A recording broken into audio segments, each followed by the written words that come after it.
નીતિને ફાવવા નથી દીધી। અજયભાઈ, એક બ્રેકિંગ ન્યૂઝ આવ્યા છે। પોલીસે ભાજપના કાર્યકર્તાઓને હટાવ્યા હોય તે પ્રકારના બ્રેકિંગ ન્યૂઝ સામે આવી રહ્યા છે। સૌથી મોટા સમાચાર છે, મમતા બેનર્જીના ઘર બહાર ભાજપના કાર્યકર્તાઓ સૂત્રોચ્ચાર કર્યા હોય તેવા દ્રશ્યો સીધા જ કોલકાતાથી સામે આવ્યા છે અને જય શ્રી રામના નારા પણ અહીં લગાવવામાં આવ્યા। એટલે ક્યાંક ને ક્યાંક ઉજવણીના જે દ્રશ્યો છે તે અલગ પ્રકારથી પશ્ચિમ બંગાળથી સામે આવી રહ્યા છે।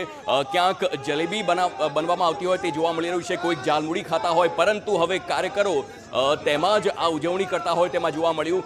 જે પોલીસની વાત કરવામાં આવતી હતી તે જ પોલીસ હાલ મુખ્યમંત્રી છે તે ભલે હાલ તેમના આંકડા ઓછા હોય, પરંતુ મુખ્યમંત્રીની જેટલી પણ સુરક્ષા હોય છે હાલ તેમને પણ પૂરી પાડવામાં આવી રહી છે અને એટલા માટે જ ઉજવણી કરતા એ તમામ ભાજપના કાર્યકરો છે તેમને હાલ રોકવામાં આવ્યા અને ત્યાંથી હટાવવામાં આવ્યા હોય, પરંતુ ચોક્કસથી જે પ્રકારે પશ્ચિમ બંગાળમાં આ વખતે મોટો ઉલટફેર જોવા મળ્યો, એ તમામ ભાજપના કાર્યકરો કે જે કેસરીયો ખેસ ધારણ કરી ત્યાં પહોંચ્યા અને મમતા બેનર્જીના ઘરની બહાર જય શ્રી રામના નારા લગાવવામાં આવ્યા છે તે પણ એક મહત્વનું જોવા મળી રહ્યું છે। આ દ્રશ્યો એ વાત સ્પષ્ટ જોવા મળી રહી છે કે એન્ટી ઇન્કમ્બન્સી મોટા પ્રમાણમાં ત્યાં જોવા મળી રહી છે।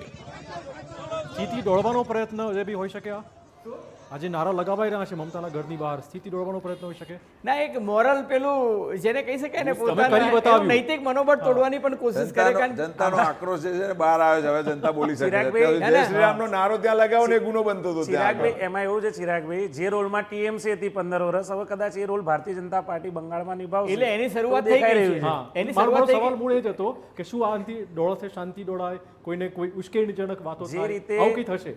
તમે જુઓ કે જય શ્રી રામના નારા લગાવે કઈ ટીએમસી ના કાર્યાલયમાં તોડફોડ કરી આસનસોલમાં એ કઈ રીતના ઇન્ટેન્સી લગાવાયા છે ને એની સામે વાતો। ના, તમારી વાત સાચી છે ચિરાગ, કારણ કે તોડફોડ થવાની દહેશત છે અને હું તમને કહું કે માની લો કે ભારતીય જનતા પાર્ટી જીતી પણ જશે તોય તૃણમૂલ કોંગ્રેસના કાર્યકર્તાઓ હારને સહેલાઈથી નહીં પચાવે, એટલે એ પણ હુમલા કરશે।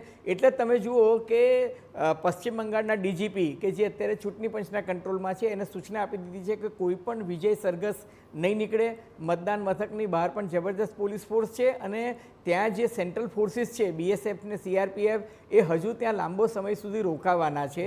એટલા માટે જ કે એમને દહેશત છે કે ચૂંટણી પછી હિંસા ભયંકર થશે।